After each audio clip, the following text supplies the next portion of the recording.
name is Jennifer Sedgewick, and I'm a PhD student in marketing at the Schulich School of Business at York University. And I'm pleased to talk about a paper that I published with my two co-authors, Dr. Barb Phillips from the Edwards School of Business at the University of Saskatchewan, and Adam Slobodzian from the Smith School of Business at Queen's University. So the title of our paper is Spokes Characters in Print Advertising, an Update and Extension, and it was published in September 2018 in JCERA.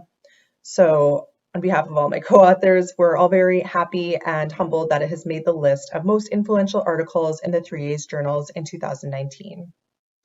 So in our paper, we explored the use of spokes characters within print advertising, and this was motivated by a theoretical debate amongst marketing scholars about the prevalence and relevance of spokes characters as a strategy for advertisements geared towards adult consumers.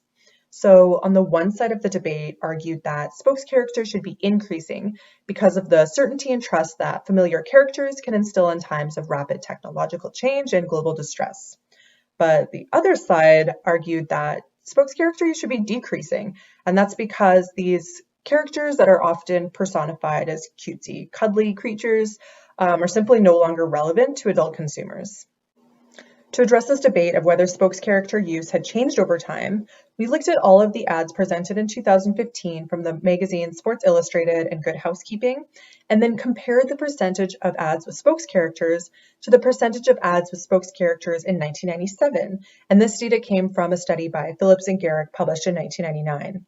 So just to note, in their study, they looked at spokes character use across 50 years, from the 1950s to the 1990s, and found that within these same magazines, spokes character use was relatively stable. It was about 7% of all ads. When we ran our analysis, we were pretty surprised by our results. Namely that despite the previous research showing that spokes characters were consistently used within 7% of all ads, we found that 20 years later, there was a significant increase, with spokes characters now accounting for 14% of all ads.